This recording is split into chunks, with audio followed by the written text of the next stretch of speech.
Hi, friends. Um, I decided I wanted to tell you all a story about the time when we went out west. We traveled from Wisconsin to Oregon, and we took a few months to do that. Just packed up our van and a pop up, my five kids. Well, three of them are pretty much adults, and two younger ones. And we were just heading across country. My oldest son, Caleb, and his brother, Elisha, really wanted to move out there. And we thought we were going to move out there.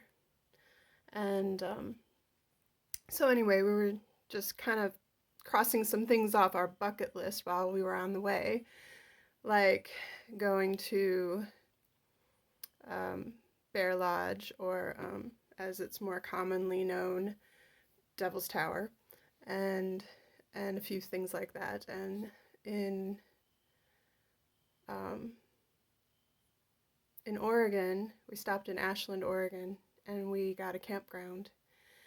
And so we were just hanging out in the campground for like literally months, really. We were living there. Essentially, there was no place to live. There were waiting lists if you wanted to get a rental or something. So we had our pop up. We um, got another camper and just stayed out there. Well, you get to know some people who are also doing that, and then there's people who come and go in the campground that are like regulars.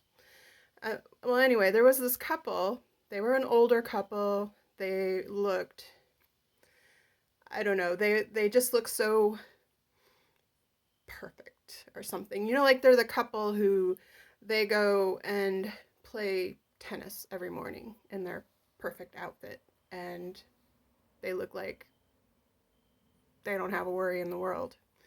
And they would walk around that campground. They would literally just power walk through the campground, around the campground. And I just always got like, I mean, I don't want to be judgmental about people, but sometimes I get weird feelings and I don't understand why. I'm like, well, that person didn't do anything to me, but I just get a weird feeling about them. Well, I kind of had that feeling. I was just kind of watching them. I'm like, what's up with these guys? They act like they're the king and queen of this campground. Maybe they're just happy with life. Okay, fine, whatever. Mostly hey, you do you and I'll do me. It's fine, whatever. I don't want to judge you.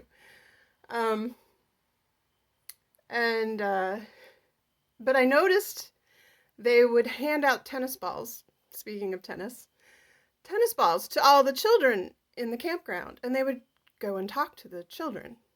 Well, that really got me going. What's up with these people? Why are they going? And my youngest son, Torin, he is notoriously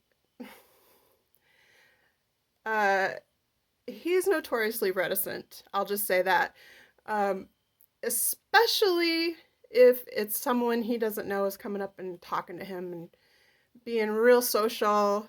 He's just like,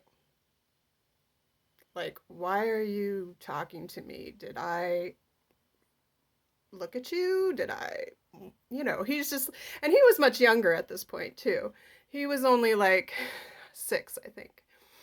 And well, one day he was doing his Legos at the picnic table, and this couple came around, and I noticed them talking to him, and I was just watching, and he was just ignoring them, and they said their spiel that they did, like asking him about his Legos, asking him what he was making, talking about it, whatever.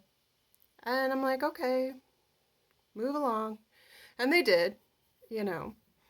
And then a few days later, they were walking again and they stopped me and talked to me because I was walking past them on the way to somewhere. And they're like, oh, your son, he's so interesting. Is he autistic? And I'm like, thinking to myself, just because he doesn't want to talk to you, he's autistic? First of all, that's none of your business. And second of all, I just put on a smile and I was like, "Oh, he's just quiet. He's just shy. He's fine." And anyway, they went somewhere else and they were gone for a while. And while they were gone, heard from another person who kind of lived at the campground as well and knew these people a little bit, like they had been around with them.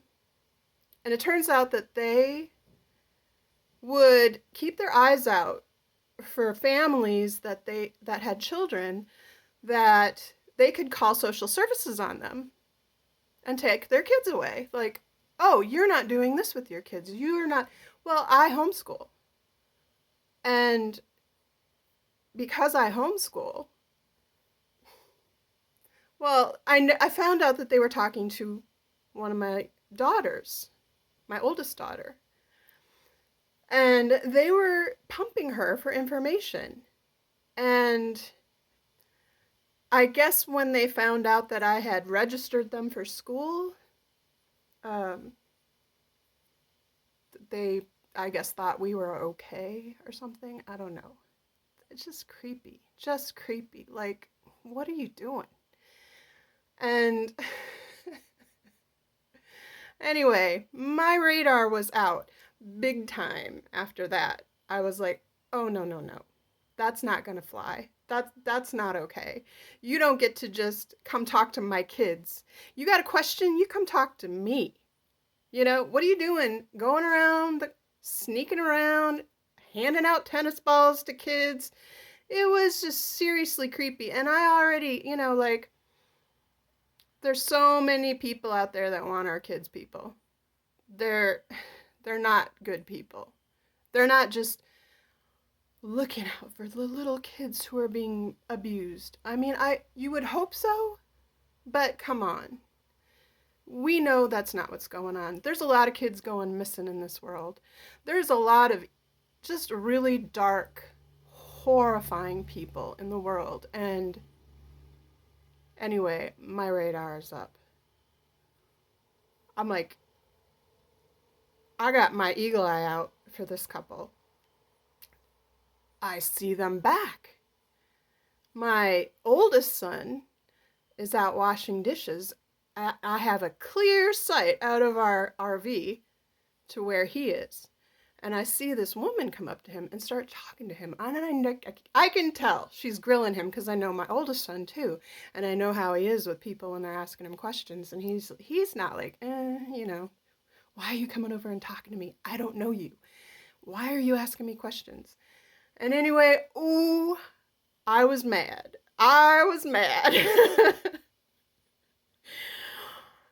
Soon as they went back into their RV, I felt like Thor coming down with the hammer.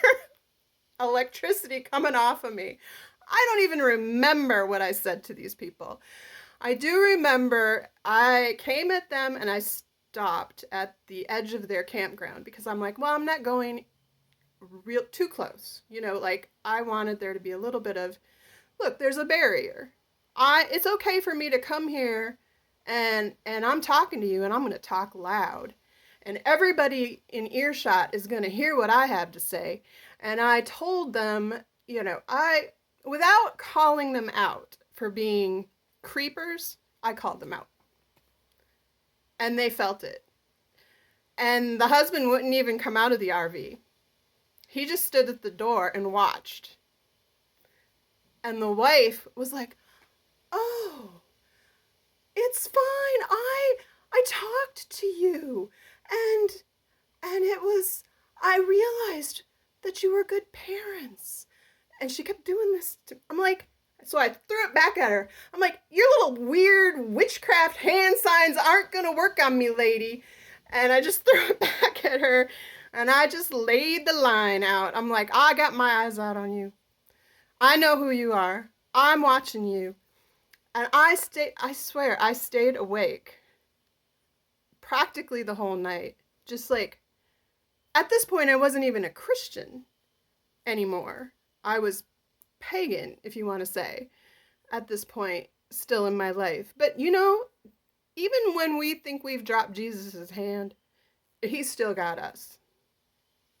And he had us. And I could feel that we had protection and we had angels who were also looking over at that campground where they were.